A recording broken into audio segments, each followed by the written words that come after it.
This is a story about love, after everything. Tell me where you're watching from. Enjoy the story. Have a wonderful day. Three men in tailored suits stepped into Harbor Light Diner, just as Lily Parker was tilting the coffee pot to refill the cup of a regular who always sat by the window. They did not look like ordinary customers. Their steps were unhurried, yet never hesitant, as if the room itself was expected to part for them. The man in front pressed a thick file folder against his chest. The second carried a leather briefcase, his face cold and reflective like glass. The third walked slightly behind them, taller and younger, pale blue eyes scanning the diner with the restless unease of someone dragged somewhere he did not wish to belong. Lily had just enough time to think it must be another inspection of some sort when her heart suddenly skipped a beat. Those eyes, the same color as Henry's, the same quiet sadness like something permanently withheld. The diner remained loud, the grill in the kitchen still hissed, but in Lily's head the sound drained away. There were only footsteps moving straight toward her, and the sinking certainty that what had been brought into the diner this morning was not breakfast, but a verdict. Lily set the coffee pot down on the counter and wiped her hands on her apron, faded from countless repeating mornings. Port Haven was wrapped in misty drizzle today, the kind of thin rain that clung to customers' coats before dissolving into warmth inside the diner. She knew that smell well, the distant sea, butter on the griddle, coffee brewed too long. She did not know the smell of power. Mara, Lily's co-worker, leaned in and whispered that they looked like lawyers. Lily almost laughed at the way Mara said it, as if lawyers were some rare species of bird, but she could not bring herself to smile, partly because she thought of Henry. 3 weeks ago, they had taken him away in the quietest way possible. A single car, a brief notice, a sparsely attended funeral, an empty chair at the corner table, and a silence no one dared to name. The man with the folder stopped at the counter. He introduced himself quickly, as though his name was not worth remembering, then asked if Lily Parker was Lily Parker. Lily nodded. She expected questions about invoices, permits, some violation in the diner. She even thought of the debt the owner kept hidden, but the man said they were there regarding an inheritance matter connected to Henry Cole. Henry Cole. They used his last name, not the familiar name Lily carried in her mind. Henry, the man who always sat in that same seat at that same hour, ordered the same thing every time. Hearing his full name felt like an old song played in the wrong rhythm. Lily blinked. Her throat went dry. The younger man standing behind them, the one with pale blue eyes, looked at Lily as if he wanted to say something, then swallowed it back. He wore an expensive suit, yet his shoulders sloped slightly, as though carrying something that did not belong to him. He did not look like a lawyer. He looked like someone being escorted. Lily recognized him from the funeral. The nephew who arrived late. The one who stood at the back did not cry, did not speak, only stared at the coffin as if it were a final number printed on a report. Mara nudged Lily gently, signaling her to follow them to an empty table near the wall. Lily walked as if her feet barely touched the floor. She thought of the morning Henry first walked into the diner. It had been drizzling then, too. He ordered coffee, 2 spoons of sugar, no cream. He stirred exactly 7 times. Lily had once wondered who taught him such precise habits, or whether he clung to them simply to make it through each day. The lawyer opened his briefcase. Papers slid out like blades. He said that Henry Cole's will had been executed and that Lily Parker was named as a beneficiary. Beneficiary. The word landed on the table like a cold coin. Lily thought she had misheard. She had cared for Henry, brought extra blankets when he shook, called taxis when his coughing turned his lips blue, carried hot soup to the little house by the harbor when he refused to go to the hospital. She did it because he was the only person in that diner who ever looked at her like a human being, not just a pair of hands carrying plates. But beneficiary was a word meant for family, for blood, not for a waitress. The lawyer continued, his voice steady and flat, saying that Henry Cole had left Lily the ownership of the house on Old Wharf Hill, the wooden house overlooking the bay where he had lived alone after his wife passed away. Lily heard a spoon fall at the counter. Someone in the diner muttered a quiet curse. Someone laughed, assuming it was a joke. But Lily did not laugh. She only felt heat rush up her face, followed by a cold line sliding down her spine. She turned to look at the younger man. He stared down at the table, his hand clenched tightly as if holding himself together.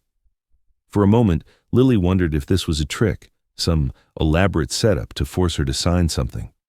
Then she saw his eyes, red, not the red of an actor, but the red of someone who had lost sleep night after night, staring at screens, thinking everything could be fixed if only he moved faster, worked harder, became better. He spoke then, for the first time since entering the diner.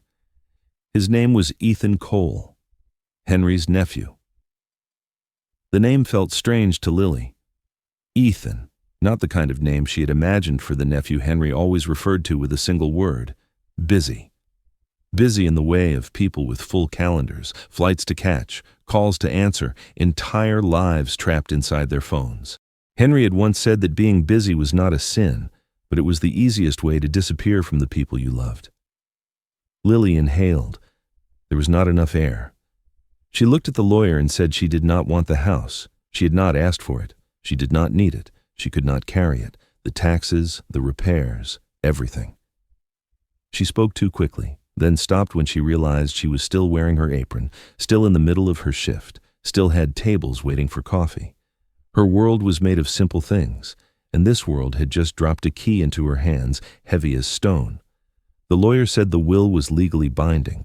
The house would be transferred to Lily, whether she wanted it or not. Lily sat motionless. In her mind appeared the image of Henry, sitting quietly with his old newspaper, smiling faintly when she brewed the coffee just right. He used to say thank you in a way that made you believe gratitude was a kind of prayer. Now he was gone, and he had left her something she did not know where to place in her life. Ethan looked up at her. This time, he met her eyes. There was guilt in them, and something that looked like a plea. Not a plea for her to accept the house, but a plea for her not to see him as someone who had arrived too late and always would. Lily heard her heart beating, clear and strong. Then she laughed. A dry, brittle sound, like wood snapping in the rain. She did not know why she laughed, maybe because everything was absurd, maybe because Henry was still playing his final trick, even from beneath the cold ground. In that moment, Lily understood that this morning was not just the day lawyers walked into the diner. It was the day her life turned a page, by the hand of someone who had already left the world, and by the pale blue eyes of a man standing in front of her, not knowing where to begin fixing himself. Lily could still hear the rain tapping softly against the glass when the lawyer slid a thin envelope toward her. The paper had yellowed slightly, the edges worn, as if it had been folded and unfolded many times. None of the three men spoke. The diner seemed to slow. The sizzle from the kitchen softened. Conversations at other tables faded into a distant hum. Lily looked at the envelope, then at the name written in shaky yet careful handwriting in the corner. Henry. She touched the envelope.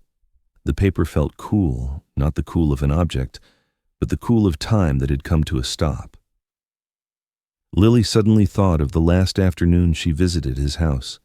He had sat in the wooden chair, looking out over the bay, saying the wind had changed direction that day. She had nodded without understanding. He always spoke like that, sentences that did not need to be understood right away. The lawyer said the letter was private, not something required to be read aloud. Lily could read it herself, or ask them to read it. She did not answer immediately. She glanced at Ethan. He was still staring down at the table, as if the worn wood might offer him the right answer. A strange thought crossed Lily's mind, that this letter was not meant only for her, that it had been written to be heard by someone else. She opened the envelope. Henry wrote slowly. Each word felt deliberately placed. Lily heard his voice in her head, low and rough, like the mornings he waited for his coffee to cool before drinking it. Henry thanked her for seeing him, for entering that house as if it were still alive, not a burden, not something to be cleared away. He wrote that the house did not need to be kept with money, it needed to be kept with presence, and Lily had done that, every day in the simplest way. Lily swallowed hard. She read slowly, afraid that if she rushed, his voice would disappear. Then Henry wrote about his nephew, Ethan. He did not blame him. He never had. He only wrote that Ethan always tried to fix everything, as if life were a vast machine, and if the right bolt were tightened, people would stay. Henry wrote that some things did not need fixing. They only needed someone to sit down and be there. He hoped that Lily, somehow, might show Ethan that if she could. If not, that was all right too. The house would still be hers. Lily folded the letter. Her hands were shaking. She did not cry, not then. The feeling inside her was like a tide held back too long, still searching for a way out. She looked up and met Ethan's eyes. This time, he did not look away. In his gaze were confusion and a pain he had not managed to hide. He said quietly that Henry had never told him those things, not in words. Lily thought of the way Henry chose silence instead of blame. She wondered how many mornings he had sat in the diner, looking toward the door, waiting for someone who never came. Lily set the letter down on the table. She said, very slowly, that she did not want the house. She said she was only someone who brewed coffee, that she did not have money, did not have time, did not have a plan, that she could not carry a legacy that heavy without being pulled under. The lawyer began to talk about market value, about estimated figures. Lily raised her hand. She did not want to hear it. Numbers had no place in this story. Ethan shifted, as if he wanted to say something, then stopped. He looked at Lily, then at the letter, then at the empty space on the table where a cup of coffee should have been. Lily added that she had not done those things expecting repayment. She had done them because Henry sat there every morning, and in the way he looked at her, she felt that she existed. The house was not a reward. It felt like a mistake, a burden he had left behind because he believed she was strong enough. Ethan listened. Each word landed squarely on him. He was used to being judged by outcomes, by performance, by things that could be measured. This was the first time he was being judged by his absence, and there was no chart that could help him fix that. The lawyer said that legally the transfer was complete. Lily could sell, she could rent, she could refuse by leaving the house empty, but it would still be in her name. Lily laughed again, short and dry. She said it sounded like a bad joke. She stood up feeling that if she stayed seated another second, she would not be able to rise. She said she had to get back to work. The diner could not stop for a letter. Life did not wait for anyone to finish dealing with their grief. As Lily walked away, Ethan watched her. In that moment, he understood that his grandfather had not left Lily a house. He had left him a question. And Lily was the only one holding the answer, even though she herself did not yet know what it was. 6 months before the morning when 3 men in suits walked into Harbor Light Diner, Lily Parker woke at 5:42 in the morning because her body always stirred before any alarm had the chance to do its job. No alarm clock. No reason. She opened her eyes in a small room just big enough for a bed, a narrow wardrobe, and a window facing the parking lot of the aging apartment complex. Port Haven was still dark then, a familiar damp gray, as if the city had never quite decided between night and day. Lily sat up, placed her feet on the cold floor, and stood still for a few seconds to make sure sleep did not pull her back. She had done this long enough to know that hesitation meant surrendering to the bed. She did not allow that. She brushed her teeth, washed her face, and looked at herself in the mirror. The bathroom mirror was old, the frame peeling. Her face in it was so familiar it required no close inspection. Not tired, not radiant, just there. Lily once thought that was a skill, being there without asking for more. She brewed coffee with a small machine that made more noise than necessary. While waiting for the water to heat, she watered the 2 plants on the windowsill. One was so resilient it felt almost insulting to the laws of biology. The other was weaker, always making her worry it might die at any moment. Lily could not remember when she had named them. Maybe it was when she realized that calling something by a name made her feel like she was talking to someone, even if it was only a plant. The bus arrived at 6:12. Lily always left her apartment 3 minutes early, not because she feared being late, but because if she was not on time, she felt as though she were chasing something. She disliked that feeling. On the bus, she stood with one hand gripping the cold metal rail, shoulders brushing against people whose faces she knew, but whose names she did not. A man nearby scrolled through news on his phone, passing large numbers and glossy words. Lily glanced once, then looked away. Those things could not reach her life. Harbor Light Diner opened at 6:30. Lily usually arrived 6 minutes earlier. She had a key. It was a small privilege, and she treasured it more than necessary. She turned on the lights, tied on her apron, and breathed in the familiar scent of old grease and coffee. The smell of repeating mornings, the smell of safety. The diner was long and narrow, wooden tables scarred with use, chairs creaking when customers shifted. Lily made a round to check the coffee machine, tapping its side lightly in a superstitious habit. She knew each machine had its own temperament. She knew where to knock, how hard or how gently to make them cooperate. She knew people too. She knew who would order eggs but not eat them, who would order oatmeal and leave a religious pamphlet as a tip, who would ask how her day was going, and who would never ask but still leave extra money. Mara arrived at 6:28, always 2 minutes early. They greeted each other with the same words as the day before. No need for creativity. No need for updates. Lily retied her apron and felt everything settle into place. The morning passed like every other morning. Lily moved between tables, poured coffee, took orders, carried plates. She worked quickly but never rushed. There were moments when she paused for a few seconds, looking toward the glass door as the light outside grew clearer, and wondered what she was waiting for. The question never lasted. There was always another task. A little after 7, the door opened and closed again. Lily looked up by reflex. An elderly man stepped inside. His coat was old but clean, his shoes carefully polished. He sat at the table near the window and did not open a menu. Lily brought him coffee before she had time to think. He said thank you in a way that made the word linger. Lily nodded. A small act, a small moment. Yet something in the air shifted, very slightly, like a change in the wind that only someone who spent a long time outdoors would notice. After he left, Lily stood looking at the empty table for a few seconds. Then she wiped it down, pushed the chair back into place, and returned to the counter. Her life went on.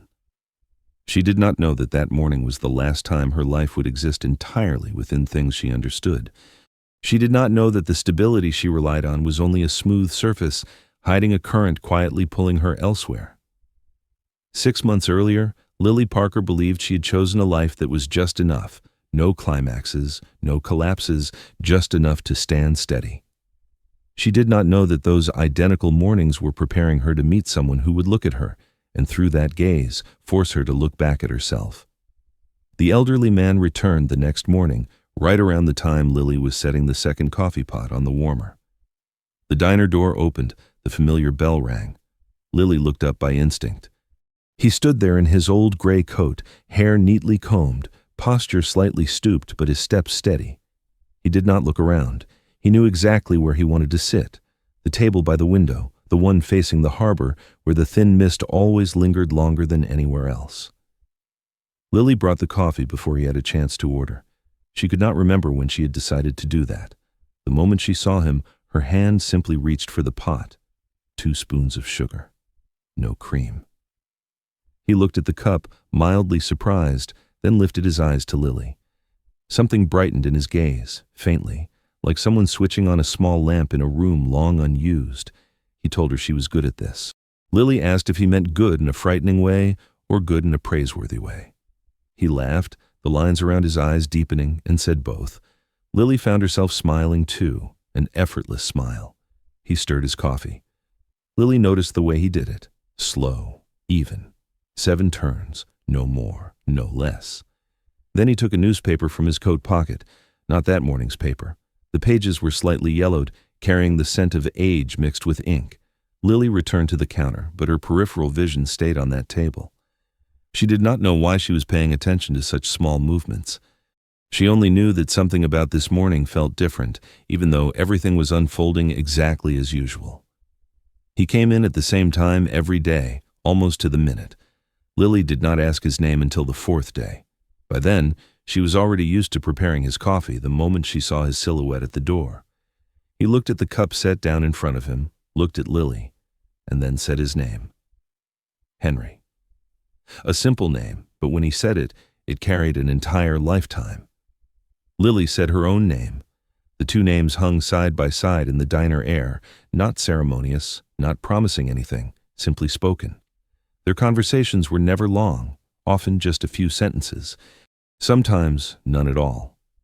But the silence between them never made Lily uncomfortable. It was not the kind of gap that demanded filling with polite questions. It was like an empty chair you knew would not collapse if you sat down. Henry did not ask how long Lily had worked there. He did not ask where her family was. He did not ask why she did not do something else. Lily noticed this after the first week and decided it was courtesy, not indifference. By the second week, Henry brought a different newspaper. Lily recognized it immediately and said the news seemed heavy today. Henry replied that the news was heavy every day. People just used to write better. Lily laughed, a real laugh this time, not the one she used for customers. She said it was the funniest thing she had heard all week. Henry glanced at his watch and said it was only Tuesday. Lily realized she liked the way he always placed things exactly where they belonged, even sadness. Other regulars began to notice Henry. Some nodded in greeting. Someone asked if he was Lily's grandfather. Lily said no. The man said that was a shame because Lily would make a good granddaughter.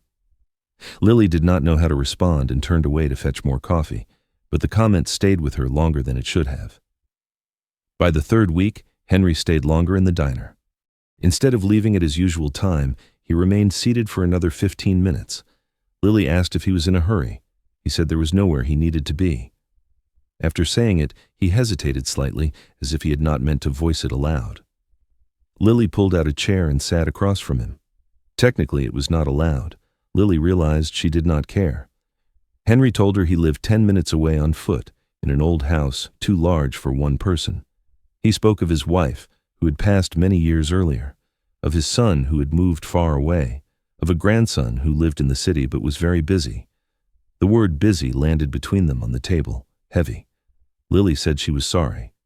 Henry shook his head and said that was life. People had to keep moving.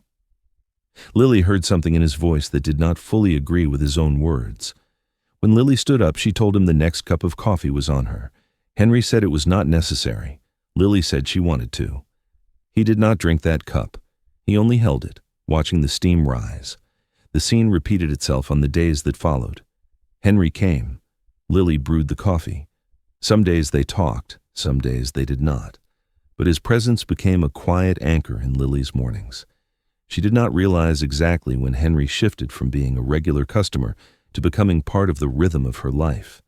Only when one morning he did not appear did Lily find herself standing by the window longer than usual, staring out at the rain and understanding that some people enter our lives very gently. But when they stop coming, the emptiness they leave behind echoes with startling clarity. Henry began to speak more on mornings when the rain was light, not more in the sense of long explanations but in small fragments, as if he placed them gently on the table and stepped back, letting Lily see them on her own. Lily realized this on a day when the diner was quieter than usual. She had just set his coffee down when Henry asked if she believed people carried the habits of those they loved. Lily said maybe. She had not yet found a better answer. Henry nodded, as if that was enough. He talked about the house on the hill overlooking the bay, a house that had once been loud, filled with running footsteps, doors slamming shut, laughter hitting the walls and bouncing back. Now the house still stood, but the sounds had left long ago. Lily imagined it, wide and cold in the mornings, a place where the ticking wall clock became the only thing brave enough to speak. She asked if he liked living there. Henry said liking was a word for people who still had choices. Lily did not ask more. He spoke of his son, who left the town when he was young, who always believed staying meant failure. Henry said he did not blame him. Everyone had their own way of running away. Lily heard the word running away and felt it brush against her. She had once believed she stayed because there was nowhere else to go. Listening to Henry now, she wondered if staying might also be a form of escape. Then Henry mentioned his grandson. He rarely said Ethan's name. He usually just said he. He was busy. He was talented. He always believed that if he did just a little more, everything would be all right. Henry smiled as he said it, but the smile did not last. Lily asked if he was sad. Henry looked out the window, where the water was brighter under a rare patch of sunlight. He said sadness was too small a word for long distances. There were mornings when Henry said nothing about family. He asked if the diner was busy today, asked if the coffee tasted more bitter than yesterday, asked whether the plant outside the window had survived the winter. Lily answered each question, sensing that she was part of a conversation whose center was not the questions themselves. Something else was being exchanged, quietly, without needing a name.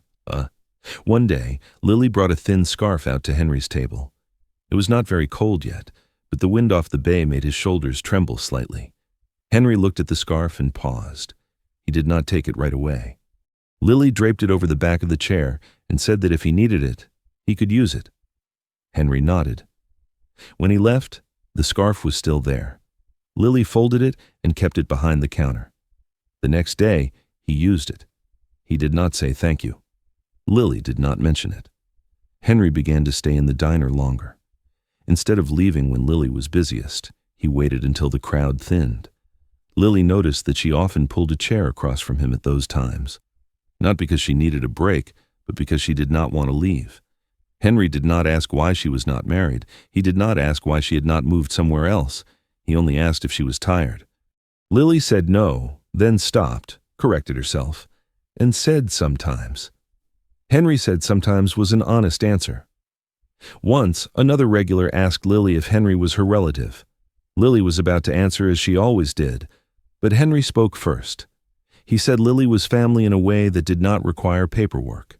The words fell between them like a declaration that needed no witnesses. Lily felt her chest tighten. She did not know if she had the right to accept that, but she did not refuse it either. What went unspoken between them outweighed what was said. Henry did not talk about the nights he spent alone in the house. Lily did not talk about the evenings she ate dinner in front of a screen and turned it off when there was nothing left to watch. They did not ask each other about the future, perhaps because they both understood that the future was not something that always answered. On one late morning, Henry stood up more slowly than usual. Lily asked if he was all right. Henry said all right was a flexible word. It could be stretched until people believed it. Lily watched him and noticed his hand trembling slightly as he held his coat. She stepped forward to help. Henry let her. When Lily touched his hand, he looked at her for a long moment, as if committing the feeling to memory. Then he said, very softly, "Thank you for being here." That day, Henry did not leave the diner right away. He stayed seated, watching Lily clear tables, watching the diner settle back into its familiar rhythm. Lily did not rush him. She simply allowed time to move a little more slowly. In that moment, they both understood that there were relationships that did not need names, yet still held enough weight to make someone stay a little longer, even in a morning that seemed, on the surface, entirely ordinary. On the morning Henry did not come, Lily realized it before she even thought to check the clock. The diner door opened and closed. A few familiar regulars walked in, but the chair by the window remained empty. The cup of coffee Lily had set aside slowly cooled on the counter. She told herself he might simply be late. The wind off the bay was stronger than usual. People had reasons to stay home. Lily believed in those reasons, because she needed to. 10 minutes passed. Then 20. Lily began pouring coffee for other tables, doing everything as usual, yet her eyes kept drifting back to the door. Each time the bell rang, her heart lifted a beat, then settled again. Not Henry. Mara asked if Lily was all right. Lily nodded too quickly. She did not want to turn an empty chair into something significant. She did not want to admit that her rhythm had shifted because one person had not shown up. Henry did not come that entire day, nor the day after. Lily kept the thin scarf behind the counter instead of hanging it as she usually did.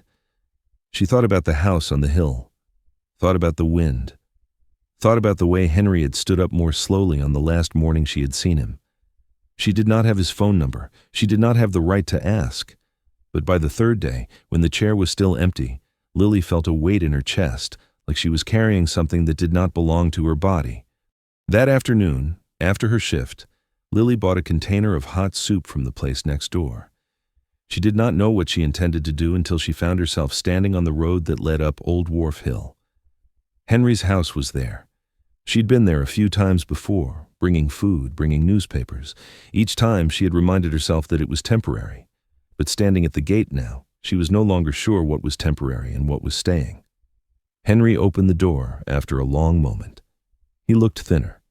His skin had paled, his eyes were still bright, but they took effort to hold that way. Lily did not say much. She set the soup on the table and helped him sit. Henry said he was just tired. Lily did not argue. She saw the way his hand trembled as he held the spoon. She saw the effort in every small movement. She stayed longer than usual. She cleaned the kitchen, opened a window to let out the damp smell. Henry watched her and said she did not need to do that. Lily said she wanted to. In the days that followed, Lily stopped by Henry's house after work. Not every day did she bring food. Sometimes she simply sat with him, listening as he talked about things that did not matter, about the way the wind shifted, about the sound of ships in the bay. At times, Henry fell silent for long stretches. Lily did not rush him. She was used to silence. She just was not used to how frightening someone else's silence could be. One morning, Henry returned to the diner. Lily saw him through the glass and her heart beat so hard she had to stop what she was doing. He moved more slowly. His shoulders were more bent, but he was there. Lily brought the coffee. This time she added 1 extra spoon of sugar. Henry looked at the cup and smiled. He said she remembered too well. Lily said no, she was just guessing. Henry did not stay long. He stood up earlier than usual. Lily asked if he was all right. Henry said all right was a word you could use for many days, but not for every day. Lily helped him into his coat. When her hand touched his arm, she felt how fragile he was beneath the fabric. She thought about time as something invisible that was always pushing people forward, whether they were ready or not. A few days later, Henry did not come again. This time, Lily did not wait. She went to his house. The door was unlocked. Henry lay on the chair, breathing heavily. Lily called an ambulance. She stood in the familiar living room, watching strangers arrive with equipment, speaking in short, precise sentences. Henry held Lily's hand as they prepared to take him away. His hand was so light she was afraid that if she held it any tighter, he would disappear. He looked at her, trying to say something. Lily leaned down. He said he had not returned to the diner because of the coffee. He had returned because there was someone there who looked at him like a person who was still alive. Lily did not have time to answer. The stretcher began to move. The doors closed. Henry did not return to the diner after that. Lily received the news on a rainy morning. She stood by the empty chair, her hand resting on its back, and for the first time, she allowed herself to cry. Not loudly, not in pieces, just letting the tears fall into a life that had once been very quiet, and now had lost a part that could not be named. Ethan Cole was in a glass conference room on the top floor of the building when his phone vibrated for the 3rd time. He did not look at it right away. The meeting was reaching the point where he was supposed to speak. Numbers glowed on the large screen behind him, graphs rising exactly as predicted. Everything was orderly, on schedule, without emotion. Ethan was used to that. He took a breath, about to open his mouth, when the 4th vibration hit him like a missed beat. He bent down and glanced quickly. The caller ID read, Port Haven Hospital. He asked to step out. His voice was calm enough that people nodded without hesitation. The hallway was long and bright. Ethan pressed the phone to his ear. The voice on the other end was brief, polite, carrying the thing he hated most, certainty. They spoke about his grandfather, about the condition, about how he should come soon. Ethan said he would be there. He did not ask more. He knew those questions only stretched what could not be avoided. In the elevator, Ethan looked at his reflection in the metal surface. Suit perfectly tailored, tie the right color, everything looked fine. He thought about the times his grandfather had called, the calls he let slide to the evening, then to another day, then forgotten entirely. Busy. He had used the word like a shield. Busy was an acceptable reason. Busy was a way of saying he had no space for uncontrolled emotion. He drove back to Port Haven in silence. The road felt both familiar and strange. He had left this town many years ago, but it had never left him. The smell of the sea slipped in through the window cracks. An old, indistinct feeling tightened his grip on the steering wheel. He reached the hospital as the sky darkened, cold corridor lights, the steady sound of footsteps. Ethan signed forms, sat down, stood up, repeated motions he had performed for others for years, never imagining he would one day perform them for himself. His grandfather died that night. No drama, no final words, just a straight line on the screen. Ethan stood by the bed, looking at the familiar face now strangely still.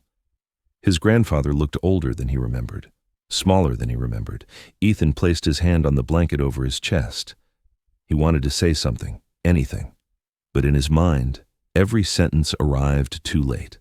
The funeral took place on a gray morning. Ethan arrived late, not because of traffic, not because of work, only because he had sat in his car for 10 minutes staring at the church, unable to open the door. When he entered, everyone had already stood. He remained at the back. He heard his grandfather's name spoken, heard the kind words. He did not cry. Not because he did not feel grief, but because he did not know where to begin. After the service, Ethan returned to the house on the hill. The house was silent in the way only places that were once very loud can be. He walked through the living room, ran his hand along the back of the wooden chair where his grandfather used to sit. He opened the door to his old bedroom. Almost nothing had changed. An old poster, a dusty bookshelf. Ethan stood there for a long time. He realized his grandfather had kept the room not out of nostalgia, but out of waiting. Ethan found the will in the desk drawer. He read it, then read it again. When he saw the name Lily Parker, he thought he had made a mistake. A name that did not belong to the family.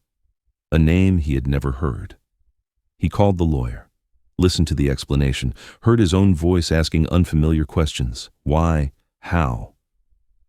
The lawyer spoke about the times Lily had cared for his grandfather, about the diner, about the repeating mornings. Ethan listened and felt his throat tighten. There was a part of his grandfather's life he had never known, and the person standing in that part was not him. He went to Harbor Light Diner on a morning with light rain. 3 men in suits, a clean, efficient meeting. But when he saw Lily, everything shifted. She stood behind the counter, apron worn, eyes direct. No apology, no performance, just presence. Ethan felt himself being looked at the way his grandfather had once looked at others, as if there were no protective layers between them. When Lily said she only made coffee, Ethan understood it was not a refusal. It was the truth. And that truth hurt him. He had sent money, scheduled visits, made calls, but he had never been there, not in the way Lily had been. When Lily stood and left the table, Ethan watched her go. He wanted to say something, to explain, to apologize. But those words were too large for a morning in a small diner. Ethan remained seated, listening to the sound of a spoon touching a cup at the nearby table, and for the first time in many years, he understood that success was not what kept people close. Presence was what his grandfather had chosen, and this time, he had arrived too late. Lily stood in front of the house on Old Wharf Hill on a windy afternoon, the heavy key weighing down her coat pocket like a foreign object. The road leading up to Henry's house was steep and narrow, weeds on either side growing past her knees. She had walked this road many times before, but never with the feeling that it belonged to her. Today, the wooden gate opened slowly, letting out a faint groan, as if the house itself was not ready for this either. Inside, the scent of old wood blended with sea salt. The air was colder than in the diner. Lily stood still for a few seconds, letting her eyes adjust to the light spilling through the large window facing the bay. Everything remained exactly where Henry had left it, the armchair angled toward the window, the small table beside it still marked by the circular stains of cooled coffee cups. Lily set her bag down, her hand brushing lightly across the tabletop. Fine dust clung to her fingertips, a thin layer of time no one had wiped away. She moved slowly through the living room, opening each door as if afraid of disturbing someone. The house was not large in a showy way. It was large in the way a place becomes after holding many people. Lily saw traces of that everywhere. Family photos hung slightly crooked, an old coat draped behind a door, a pair of shoes no longer worn tucked against the wall. Small things, but together they told a story without words. The kitchen was still neat. Henry had never left dishes scattered. Lily opened a cabinet and saw cans of soup lined up evenly. She imagined his evenings alone, perhaps sitting at this table, listening to the wind off the bay, thinking about mornings at the diner. She let out a quiet breath as if she had just finished a long walk without knowing where it had begun. The wooden stairs creaked softly as Lily went upstairs. She knew Henry's bedroom was at the end of the hall. She did not go there right away. The door on the left, slightly ajar, drew her in first. Lily pushed it open. The room was smaller, the light dimmer. A single bed, an old desk, bookshelves filled with worn spines. On the wall, a faded poster of a band from many years ago. Lily stood frozen. She understood immediately. This was Ethan's room. Not a guest room, not a spare. A room kept exactly as it was, waiting for someone to return. Something tightened in Lily's chest. Henry had kept this room not out of nostalgia, but out of hope. A hope never spoken, yet dusted every day. Lily placed her hand on the bed frame. The wood was cold. She imagined a boy once sitting there, studying, listening to music, dreaming of places farther than this bay, and a grandfather standing just outside the door, not stepping in, so as not to interrupt that dream. Lily left the room and closed the door carefully. Back in the living room, she noticed the wind had shifted. The waves in the bay were stronger. The house made small sounds, as if breathing. Lily sat down in Henry's armchair. She had never sat there before. From this position, the bay opened wide before her, vast and making no specific promises. Lily thought of her own life, the diner, the bus, the repeating mornings. She thought of this house with its empty rooms, with a responsibility placed in her hands without her consent. She stood and walked through the house again, this time with a different gaze, no longer a visitor, but not yet an owner either. In the hallway, Lily stopped when she heard the front door open. Footsteps, unhurried, not light. She turned around. Ethan stood in the doorway. His coat was still wet from the rain. He looked around the house, then at Lily. In that moment they both remained still, as if the house itself had decided to place them in the same frame. Lily felt a wave of discomfort rise. Not anger, not fear. Just the sensation of being seen in a space she had not yet understood. Ethan said he had only come to collect a few documents. His voice was low, careful. Lily nodded. She did not invite him in. She did not stop him. She stepped aside. Ethan entered, his gaze lingering on the living room, on the armchair, on the window. He inhaled, as if the scent of the house carried something he was not ready to face. They did not say more. The house stood between them, filled with unresolved things. Lily looked at Ethan, then thought again of the boy's room upstairs. She understood that from this moment on, the house was no longer the legacy of someone who had passed. It had become a test for two people still living, each carrying a different kind of absence, and neither yet knowing what they would have to lay down first. Neither of them spoke first. The wind off the bay grew stronger, striking the window frames as if reminding them that this house was not accustomed to prolonged silence. Lily stood near the staircase, one hand resting lightly on the wooden railing. Ethan remained by the door, his coat still on, as if ready to leave at any moment. They both understood that this was not a meeting anyone had planned. It happened because this house was still open to things left unsaid. Ethan broke the silence with an apology. Not a long one, no explanation, just an apology for coming without notice. Lily nodded. She said it was fine, but her voice did not soften. She did not know what she expected from the man in front of her. Another apology, an explanation, or a polite retreat. She only knew that his presence made the space she had just stepped into feel tighter. Ethan said he only needed a few documents. Lily asked which documents. Ethan replied that they were related to the house. Lily gave a very quiet laugh. She said the house was now in her name. The sentence echoed through the living room like an unfamiliar truth. Ethan froze. He nodded. He said he knew. But the way he stood there, his eyes moving over each object, showed that there were things in him that had not yet caught up with that fact. Lily said she did not want the house, not because of its value, not because of the responsibility, but because it was not hers. She said Henry had left it to her because he believed she would know what to do with it, but she was not sure she did.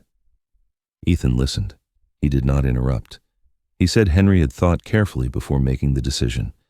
Lily replied that thinking carefully did not always mean being right. Her voice rose slightly, not on purpose, but the anger in her was searching for a way out. Ethan said that if Lily did not want it, he could buy it back. Lily turned sharply to look at him. She asked, "Buy it back how?" "With money. With convenience, by turning everything into a clean transaction." Ethan fell silent. He realized that he had touched the very thing Lily despised most. She said Henry was not a project. This house was not an asset waiting to be optimized. She said that if Ethan believed everything could be fixed with money, then he had missed the most important thing his grandfather had tried to preserve. Ethan said he did not think that way, but his voice was not firm enough. He said he had sent money, hired people, tried to arrange the best care for Henry. Lily asked if he had ever sat down and had coffee with him. The question landed softly, but it cut. Ethan did not answer right away. He looked down at the floor. He said he did not have time. Lily repeated the word. Busy. She said Henry had used that word to describe him, not bitterly, just as a fact. The air in the room tightened. Ethan took another step into the house as if asserting his right to be there. Lily did not step back. She stood straight, feeling the house behind her like a wall. Ethan said he had not come to argue. Lily replied that neither had she. But they both knew they were doing exactly that, not arguing with raised voices, but with sentences that touched the most painful places. Ethan said he had lost his grandfather. Lily said she had too. The words made Ethan look up. Lily added that Henry had not only been family by blood, he had been the only person for a long time who made her feel seen. Ethan heard in that sentence something he had never given anyone. Presence. He had always believed love meant protecting from a distance, but Lily was speaking of something else, something that required being there. Ethan stepped back. He said he was sorry for arriving too late. Lily said some things when they arrived late no longer belonged where they were meant to be. She did not say it to wound him. She said it because it was what Henry had lived with. There was a pause. Then Ethan said he would leave. He gathered a few papers from the table. Not important ones, just enough to give himself a reason to go. Before opening the door, Ethan turned back. He said he did not know where to begin. Lily did not answer immediately. Then she said, "Beginning was not about fixing things, but about staying." Ethan nodded, but his eyes showed he did not yet know how to do that. The door closed. Lily stood still in the living room, listening to the sound of footsteps fading along the gravel path. The house belonged to her again, at least on paper, but she felt she had just lost something else. Not Ethan, but the simplicity she had before stepping into this place. And in that moment, Lily understood that this house would not let anyone leave without carrying away another crack. Ethan Cole returned to Harbor Light Diner on a morning Lily did not expect. Not the morning after their confrontation at the house, not on a day of heavy rain or strong wind, but on a morning so ordinary that without paying attention, one might believe nothing had changed. The door opened just before 7. The familiar bell chimed. Lily was taking an order at a table near the counter. She looked up out of habit and stopped. Ethan stood there without a suit, without a leather briefcase, a simple jacket, his shoulders no longer tense. He looked around the diner as if relearning a place that had existed in his memory, but that he had never truly entered. Lily turned back to her customer, finished the unfinished question, then returned to the counter. She did not call his name. She did not smile. She simply waited. Ethan did not sit at the table by the window. Henry's table. He walked farther into the diner and chose a seat near the wall, more hidden, as if he did not want to take someone else's place. Lily noticed. She was not sure what to think of it. She only knew that the small gesture softened something in her chest. She brought him a menu. Ethan said he only wanted coffee. Lily asked black or with milk. Ethan hesitated. Then he said black. 2 spoons of sugar, no cream. The words made Lily pause for half a beat. She did not ask how he knew. She turned away, brewed the coffee, and set the cup down on his table with movements sharper than necessary. Ethan looked at the coffee, at the steam rising, at the way morning light reflected on the porcelain. He did not touch it right away. Lily stood at the counter, pretending to be busy. She heard the spoon tap the cup, slow, even. She did not turn around. She did not need to. She had heard that rhythm long enough to recognize it. Ethan took a small sip. His face tightened slightly. Lily waited for a complaint. There was none. He nodded, as if confirming something. Lily returned to her work. The diner gradually filled. Conversations blended together. But at the table near the wall, Ethan remained still. He did not check his phone. He did not look at his watch. He simply sat there, as if sitting still were a skill he was learning. In the days that followed, Ethan came back. Not as precisely timed as Henry had been, but regularly enough for Lily to notice. He always chose the table near the wall, never the one by the window. Lily brought his coffee without asking. No one mentioned the house. No one spoke of the will. They talked about the weather, about the diner being busier today, about the ship in the bay sounding its horn too early. Small sentences, harmless ones. Mara leaned in and whispered to Lily, asking if the new man was her friend. Lily said no. Mara asked if he was someone she knew.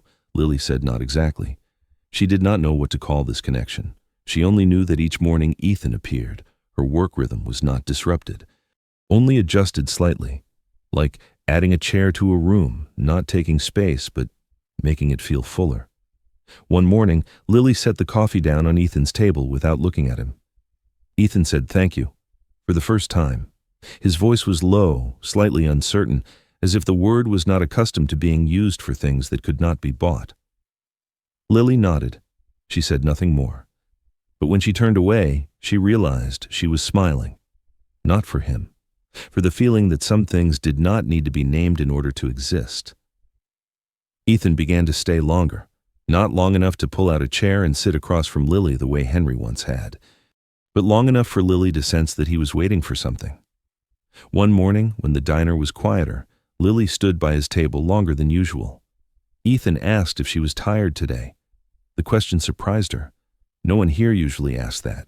She said she was fine, then stopped and corrected herself. She said a little. Ethan nodded. He said he was too. The two sentences met, needing no explanation.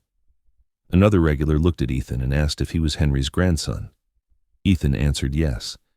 His voice was not defensive, not evasive. Lily noticed that. She saw in Ethan's eyes an acceptance that was still new, still awkward, but real. The customer nodded and said Henry had been a good man. Ethan said he knew. This time, he did not say it too late. When Ethan stood to leave, Lily brought the check. He paid and left a tip larger than necessary. Lily returned part of it. She said it was not needed. Ethan looked surprised. Lily said this diner did not need to be fixed with money. Ethan smiled very slightly. For the first time, Lily saw that the smile was not tight. When the door closed behind Ethan, Lily returned to the counter. Everything went back to normal. But inside her, something had begun to shift. Not loudly, not with certainty. Just the sense that the empty chair by the window was no longer the only absence being filled. And sometimes, beginning was simply returning. Sitting down, ordering coffee, and staying long enough to stop running from yourself. Everything began with a broken water heater on a windy afternoon. Lily was standing in the house on Old Wharf Hill, holding a list of things that needed fixing, a list she had never imagined she would write. The hallway light flickered. The water in the sink ran icy cold. Henry's house did not reject her presence, but it did not welcome it easily either. Lily stood in the kitchen, exhaled, and told herself she only needed to fix one thing. Just one thing. Not her whole life. Ethan came after Lily sent a short message. Not a cry for help, just information. The water heater's broken. I do not know who to call, Ethan replied quickly. He said he was nearby. Lily was surprised by the word nearby. She did not ask more. Ethan entered the house with a toolbox in his hand, looking nothing like someone accustomed to long meetings in glass towers. He draped his jacket over a chair, rolled up his sleeves, revealing the faint mark of a watch worn too long around his wrist. Lily led him down to the basement. The stairs were narrow and steep. Ethan moved slowly, carefully. She noticed he was paying attention to everything, not to judge, but to learn. The water heater sat in the corner, old and loud. Ethan knelt down and opened the panel. Lily stood behind him, holding a flashlight.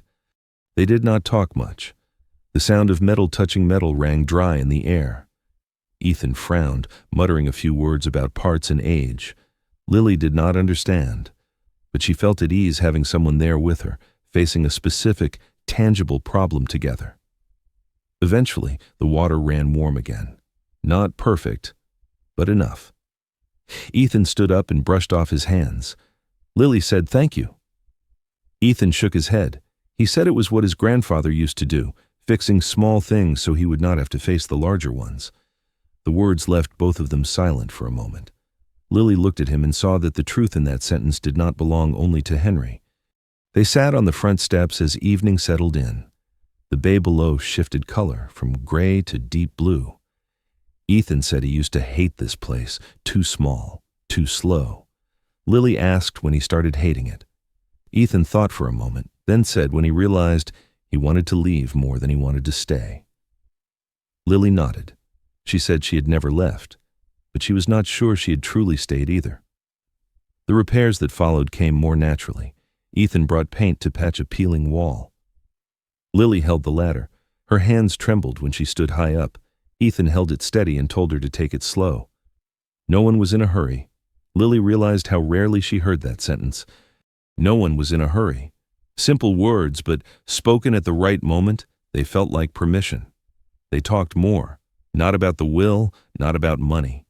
Ethan spoke of trips, of cities so alike he could not remember their names. Lily spoke of the diner, of regulars whose orders she could predict just by the way they opened the door. Ethan laughed when Lily talked about small things. She noticed he laughed more easily when he was not trying. One afternoon, while Ethan fixed a sticking back door, Lily asked why he had returned to the diner. Ethan did not answer right away. He tightened a screw, then said because it was the only place his grandfather had chosen. Lily understood. No more words were needed. Sometimes they sat together in the living room, each doing their own thing. Lily read bills. Ethan reviewed a few documents. No one spoke. But this silence was different. It was not heavy. It did not demand anything. Lily realized she did not need to fill it with questions or manufactured busyness. As Ethan prepared to leave, Lily asked if he wanted to stay for dinner. The question slipped out before she could reconsider. Ethan looked at her, slightly surprised, then nodded. They ate the simplest food, canned soup and toasted bread. But they ate slowly, as if eating too fast might make the moment disappear. Before he left, Ethan stood by the door and said that here, he did not have to pretend. Lily looked at him. She understood that feeling. She said maybe that was what Henry had wanted. Not for the house to be preserved, but for the people inside it to be allowed to be themselves. When the door closed, Lily did not feel empty. She felt the house exhale as if it had accepted one more person, not as an owner, but as someone learning how to stay. On a morning that felt too quiet, Lily noticed it while standing in the kitchen, listening to the steady drip of water from the recently repaired faucet. There was no wind, no cars moving down the hill. The house sat in silence, as if waiting for something to happen. She set her coffee cup down, rested her hand on the wooden table, and told herself that this stillness was a gift. But inside her chest, a slow unease began to grow. The message came while Lily was at the diner. Deb was not there to tease her. The regulars sat in their usual seats ordering the same dishes. Everything looked normal until the elderly neighbor leaned in, speaking excitedly about hearing news of a grant for the community house. Lily froze. She asked her to repeat it. The woman did, slowly and confidently.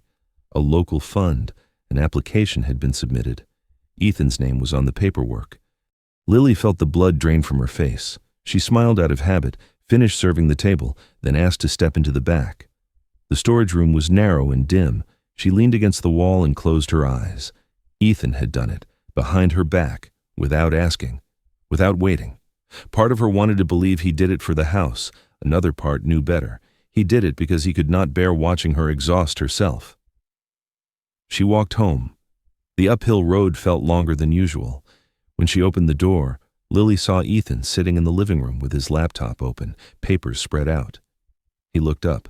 The smile on his face faded when he saw her expression. Lily did not circle around the issue. She asked about the grant. Ethan stood and said he had meant to tell her.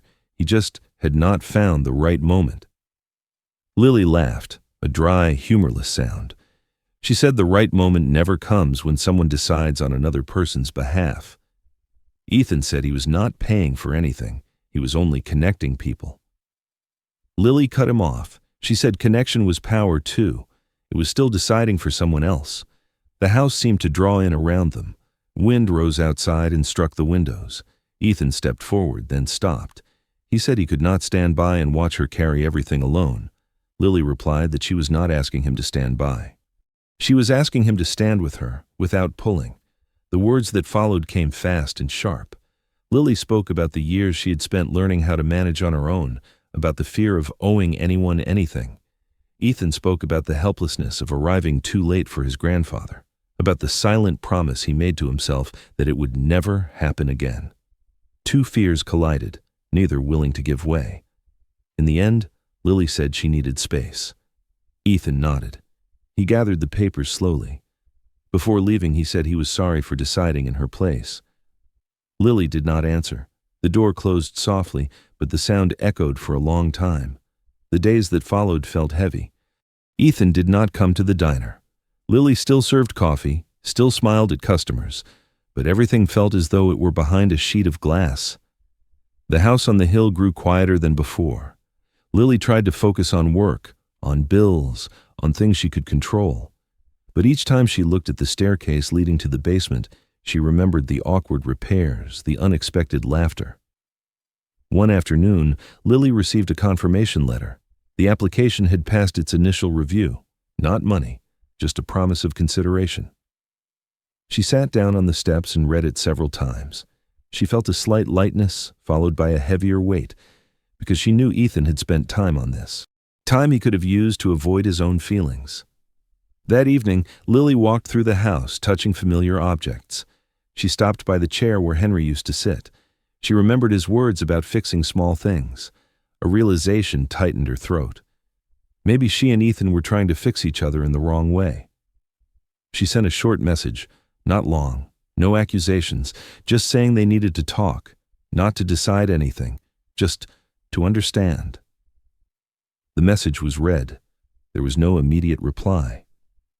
Lily set her phone down and looked out at the darkening bay. For the first time in days, she allowed herself to hope, not for an outcome, but for the possibility that they could sit together without letting fear lead the way. Night fell. The house breathed evenly. Lily understood that this chapter of her life was not about winning or losing. It was about boundaries, about learning how to help without taking over, and about accepting that love sometimes begins with daring to say no, so that one day, yes can be spoken more freely. On a lightly rainy afternoon, the kind of rain that does not soak your clothes right away but is enough to slow people down, Lily stood by the diner window, watching streaks of water slide down the glass. She had texted Ethan the night before. A short message, neutral, no blame. But the silence stretching from his side made the air around her grow heavier with each passing hour. The morning moved slowly. Regulars still came in, still ordered their usual coffee, still shared small stories about their day. Lily listened, nodded, responded at the right moments, but in her mind, one question kept repeating. Was she being too rigid, or had Ethan grown so used to doing things his way that he no longer noticed where the boundaries were? Near noon, her phone vibrated. Just one line. Ethan said he would come to the house in the afternoon if Lily still wanted to talk. Lily stared at the words for a long time. She replied that she would be there. Her heart beat faster, not from anticipation, but from fear. Important conversations always carried the risk of making everything worse. By afternoon, the rain had stopped. The sky was a pale gray. Lily went home earlier than usual. She tidied the living room, not because it needed it, but because she did not know what else to do with her hands. She set water to boil, then turned off the stove.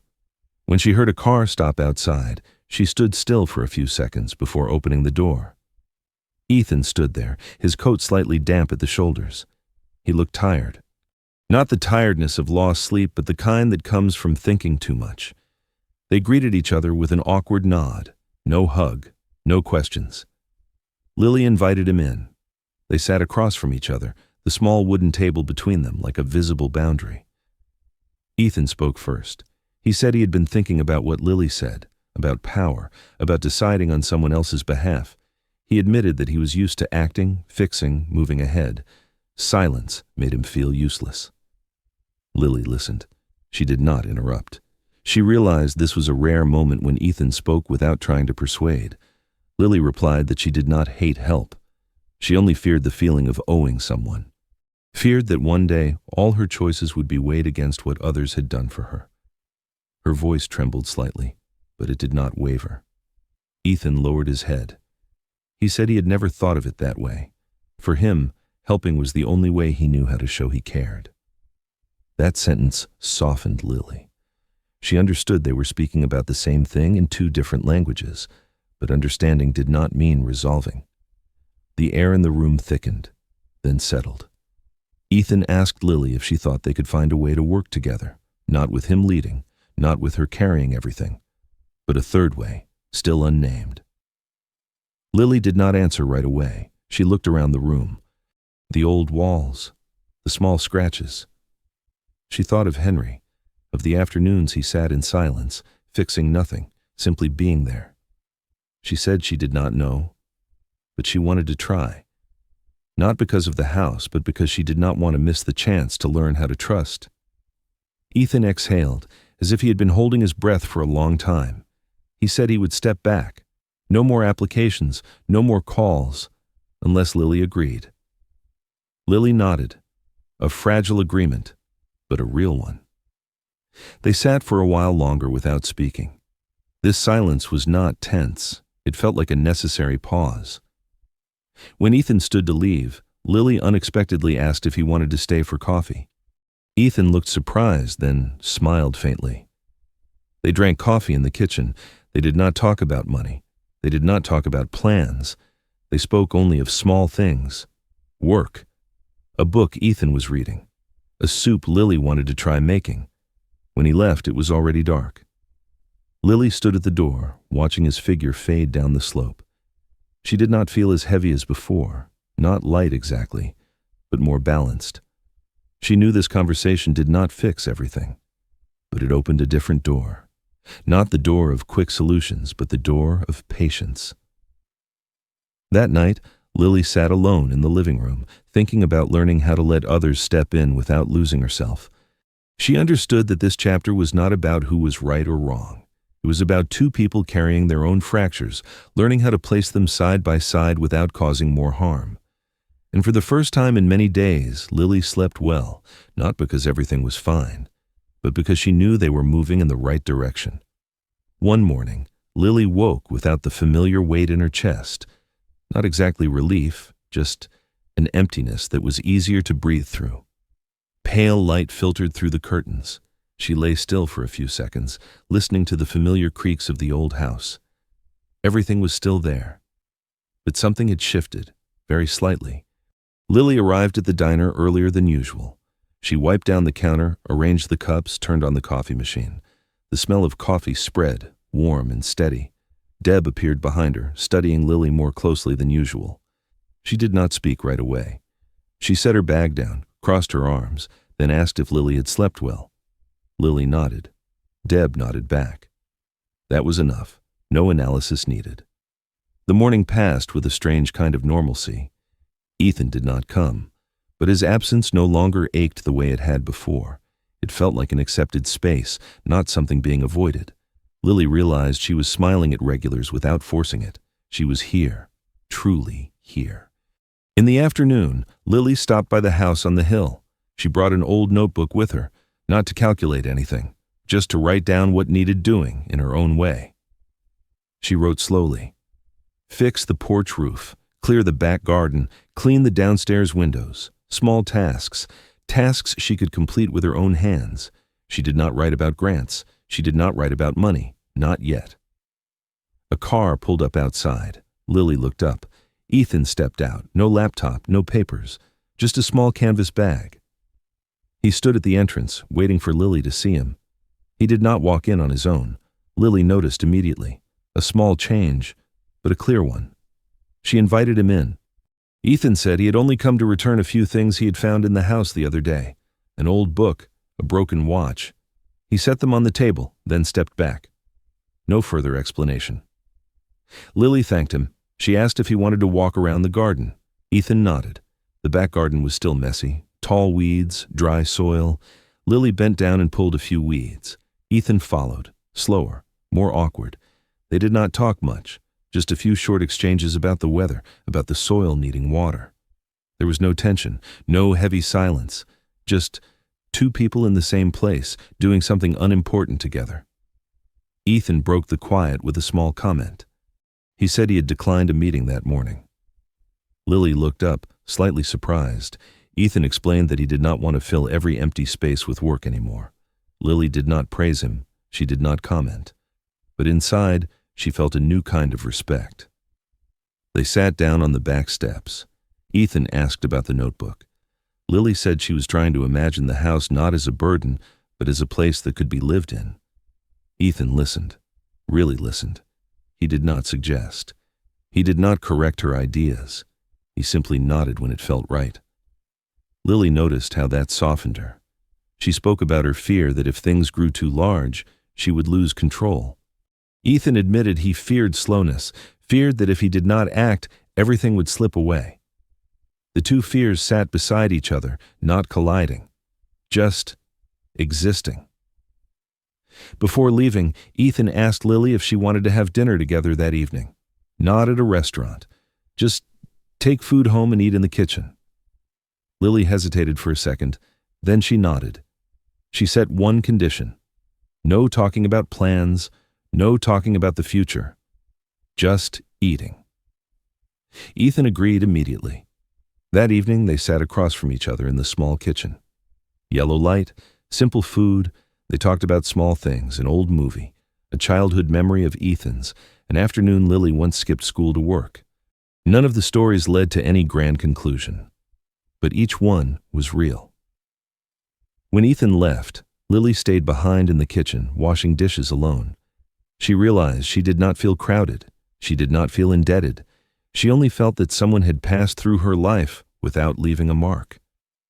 This chapter had no great climax, no fateful decision, but it laid the groundwork for something else, a new rhythm, slower, more careful. Lily understood that growth was not always about moving forward. Sometimes it was learning how to walk alongside someone without pulling, without pushing. And for the first time, she believed that might be enough. On a morning when everything seemed to have settled into rhythm, Lily woke early, brewed coffee, and opened the window to let the wind in. The house was no longer so silent that it made her uneasy. It had a kind of breathing, the sound of wood expanding as sunlight rose, birds landing on the porch roof. She put on her jacket, stepped into the back garden, and looked at the freshly turned soil. There were handprints from two people. Not perfect, but real. At the diner, Deb looked at Lily with the familiar gaze of someone who had seen too many stories begin in calm. Deb said nothing. She simply handed Lily a small piece of paper, a message left behind. Someone from the fund would come to see the house over the weekend. Lily read it, folded it, slipped it into her pocket. She felt her heart beat faster, not because of money, but because things were about to become official. Around noon, Ethan appeared. Not early, not on time, just enough. Lily poured him coffee. They exchanged a brief look, an unspoken understanding, no words needed. Ethan asked about the weekend. Lily told him about the meeting with the fund. Ethan listened, then asked what she needed. Lily thought for a moment. She said she needed him there, but just there, no talking, no intervening. Ethan nodded, a slow, serious nod. In the afternoon, they went up to the house together. Ethan helped Lily tidy the living room, not rearranging, just dusting, opening windows, letting the light in. Lily noticed he moved through the space as if borrowing it, not claiming it. That made her feel lighter. They sat on the floor to rest. Ethan talked about a call from his father, questions, suggestions to sell the house, change direction, optimize. Ethan said he had not argued. He had only said that some things did not need optimizing. Lily looked at him and saw a change that was not loud, not sacrifice, but choice. She wanted to say that. The words caught. Instead, she placed her hand on his for a brief moment, then withdrew it. Ethan understood. He did not hold on. That evening, they cooked together. The small kitchen grew warm. They laughed at small mistakes, too much salt, onions burning their eyes. Lily realized she had grown used to Ethan's presence in a way that no longer felt tense. She was not controlling, not guarding herself, just being beside him. After dinner, they sat on the front steps. The sky darkened. Distant streetlights flickered on. Ethan asked Lily if she was afraid. Lily asked afraid of what? Ethan said afraid that if things went further, she might feel pulled along. Lily thought for a moment, then said she feared the opposite, that if she kept everything within safe limits, she would never know how far she could go. The words hung between them, not a promise, not a decision, but enough to change the air. Ethan said he did not want to be the one who pulled her forward. Lily said she did not want to be the one who pushed him away. They shared a quiet smile, a fragile admission. Late at night, Ethan stood to leave. Lily walked him to the door. There was a moment when they stood facing each other, very close. No one stepped forward. No one stepped back. Lily said tomorrow would be hard. Ethan said he knew. Lily asked if he still wanted to stay in this story when things were no longer simple. Ethan did not answer right away. Then he said yes. Not for the outcome, but for the path. They kissed. Not long, not rushed. A kiss like a confirmation, not that everything would be fine, but that they were willing to face the possibility that it might not be. When Ethan left, Lily stayed by the door, leaning her back against it. She felt a new kind of fear, sharper, but not one that made her want to run. She thought about tomorrow, about the people who would come, about the questions, about having to say what she wanted without hiding behind independence. This chapter ended, not with a victory, but with readiness. Ready to lose balance, ready to need someone without turning them into a solution. Lily understood that love at this moment was not a destination. It was the decision to stay one more day, one more conversation, one more difficult choice. And for the first time, she felt brave enough to step into tomorrow, not alone. On a weekend morning, Lily woke before the alarm had a chance to ring. The pale gray light of early mist settled over the old house with a strange calm. She sat up, took a deep breath, and felt her heartbeat clearly. Not too fast, not too slow. Just enough to remind her that today mattered. Ethan arrived right on time. Not early to create pressure, not late to avoid it. He dressed simply, a dark jacket, no briefcase, no laptop. Lily noticed the moment she opened the door. She nodded to him, a small gesture filled with trust. They did not talk much. They simply opened the windows together, turned on the lights, set the kettle on the stove. The people from the fund arrived with polite quiet. They walked through the house, asked a few questions, took notes. Lily answered more calmly than she expected. She spoke about Henry, about afternoon coffees, about the idea of not turning the place into a big project, but keeping it a living space. Ethan stood beside her, exactly as promised, just standing there. When their eyes met, Lily knew he was there for her, not for the outcome. The meeting ended faster than Lily had thought. No commitment, no refusal, just a note that they would review it. When the door closed, Lily leaned back against the wall and let out a breath. Ethan asked if she was okay. Lily smiled and said she did not know, but she felt lighter. They sat on the living room floor, backs against the chairs.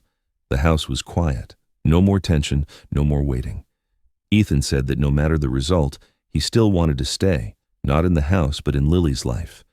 Lily stayed silent for a long time, then said she wanted that too, but slowly, without big promises, without shortcuts. In the afternoon, neighbors stopped by. One brought bread, another coffee. Lily moved through the room, greeting everyone. Ethan stood in a corner, listening to the stories. He did not interrupt or lead. He was simply there. Lily watched him from a distance and realized she was no longer afraid of that, not afraid of owing, not afraid of losing herself. When evening came, the guests left. Lily and Ethan cleaned up together, wiping tables, stacking chairs, small repeated familiar tasks. Lily suddenly understood that these things, not the big decisions, were what made a shared life. Not glamorous, but lasting. They stood on the porch. The air was cold. Ethan asked Lily if she regretted anything. Lily thought about the past months, the fear, the arguments, the quiet pauses. She shook her head and said that without going through all of it, she would never have learned how to let someone stay without losing herself. Ethan smiled, a smile that needed no hiding. They did not talk about a distant future, not about living together, not about marriage. They talked only about tomorrow. Lily said she had an early shift. Ethan said he would stop by the diner. Lily laughed and told him not to come just for her. Ethan said he was coming for the coffee. They both knew that was only part of the truth. That night, Lily lay in bed, listening to the house breathe evenly. She thought about how life does not always give us perfect endings. Sometimes it only gives us another morning to continue, another person to share coffee with, another choice not to turn away. This story does not end with a miracle. There is no moment where everything suddenly becomes perfect. It ends with presence, with two people choosing to stay, knowing there will still be fatigue, mistakes, fear, but no more running away. If you have walked with Lily and Ethan this far, if you have ever been afraid of needing someone, afraid that love meant losing yourself, pause for a moment and think about your own story. And if this touched you, leave a comment, share where you are watching from, and share your thoughts.